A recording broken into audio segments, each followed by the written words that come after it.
Coach, thanks so much for joining us on the call today. Just give us a sense of how your open week went in preparation for Saturday's trip to New Orleans, please. Well, it was a good break. I know for our players, and I try to reiterate to them, to stress to them that it's not that you get all healed up on a bye week, because we went at it pretty hard. We practiced really good on Tuesday, Wednesday, Thursday, and then got them on Friday morning with some workouts and things. But it's a chance for them to mentally kind of clear up their mind a little bit and really try to focus in on the guaranteed last month of a season. So, for them to get away, reflect a little bit, and clear their mind more so than anything with their body. So I think that hopefully they used it well. And I think we did as a team, just kind of with the 3 really hard, good days of practice with competitive nature and development of the things we have to do here for the future. I thought it was really good. We'll take questions for Coach Fickell, please. Star 1 on your telephone keypad to join the queue, then the operator will introduce you. And we'll now take our first question from Dan Tortora with wakeupcalldt.com. Hey, Coach, how are you doing today? Good. You? Good. To take a look at just what your takeaways have been in this first season inside of the American, just what you can say about the competitiveness of the conference top to bottom from your perspective.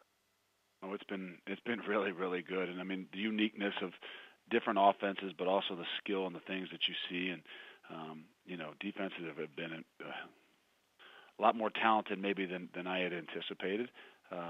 So I've been incredibly impressed with not just, the upper echelon and not just the teams that everybody talks about, but it doesn't matter throughout from whatever it is I've seen, just some uniqueness in the things that they do. And you can see the growth in all these programs that, that I hadn't studied over a long period of time, but just studying them through this season, I've been very, very, very impressed. And where do you when you go through some adversity here in your first season with Cincinnati, where do you take from? What are some of those things, adversity that's maybe happened in the past or jobs that you've had in the past to learn from? Where are you kind of pulling from at this point to help yourself finish strong in this first season with Cincinnati? I got to dig pretty deep. My wife reminds me all the time I've been really spoiled, and I didn't realize it as spoiled as I had been. And I don't just mean the success in the places that I've been, but you kind of get used to it. And so to have to dig deep, you got to go back. And I'm not even sure that when I was 4 or 5 years old in my first year at the University of Akron, that I could even really pull from that as we, had struggled and, 2 seasons there that, that were tough.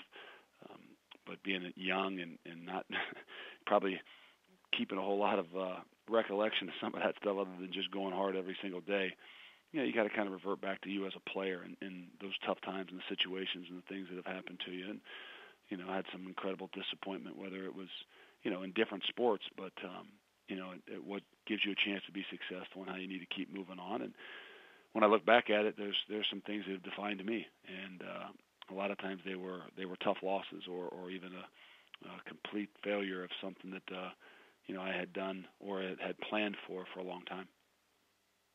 Thanks, Coach. I appreciate it. Sure. Any other questions for Coach Fickell, please? Star 1 on your telephone keypad, if so. Coach, I'll ask the next one if I may. Just maybe following up on Dan's question a bit. You mentioned that you might have been a bit spoiled, coming from where you have, but certainly it's not the success that Ohio State had certainly wasn't an accident. You don't fall out of bed and have this type of success that you have there. So what are some of the things that you can take that helped get the Buckeyes to that level of success that you think you can might be able to translate the rest of the way either through this year or going forward at a program in Cincinnati that's been successful on its own merits as well?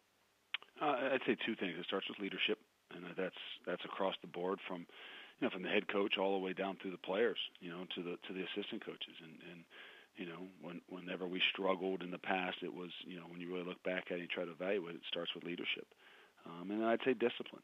When you don't have the discipline that you need to have, and I don't just mean on the football field, I mean in all the things, that eventually those things are what come back to bite you. And sometimes it takes a bit of time to make people realize that they think that it's just really about how you play on Saturdays, and the reality is that's not. It's a lot more. It's a lot deeper. And I think those are the things we got to be able to draw upon. And haven't always just had it been obviously at places, or whether it's Ohio State or not, that you had great players and different things like that. But that's not what wins, and that's not what sustains excellence. It's the other things. It's the things that that you really deep down inside kind of breed and don't take a whole lot of talent. That I got to kind of draw upon. That reminded that I have been spoiled, but I mean lucky, however you want to call it. I don't call it luck. And that's what I tell our team all the time. It's not luck. It doesn't just happen that the ball bounces certain people's way. It's because they've done the things they're supposed to do. Right, and the last one for me, Coach, if I can, just before we let you go, is if we can get a few words on Tulane and some of the challenges they present as you get ready to go down there on Saturday. Well, I don't know that any of our guys have played down there, and so obviously it will be a new environment for us. And as the weather changes up here, it'll probably be a little bit different down there.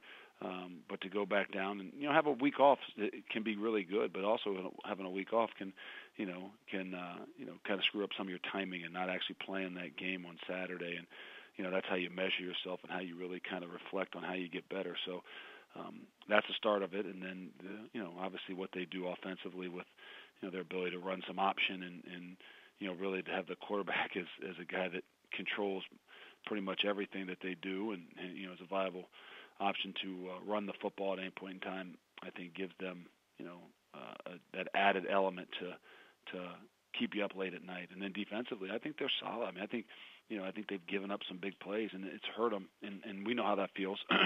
Getting in a situation where you get down in the game really early, and it's almost like you're just fighting from way, way too deep. But without that, they've done a darn good job of being physical up front and stopping the run. And as you saw last week and the week before, people have just made big plays on them. And those are things I think that get corrected and then obviously make you a little bit more have to kind of methodically do things, and that's what makes defenses a lot better. So those are the things that I think they pose for us this week.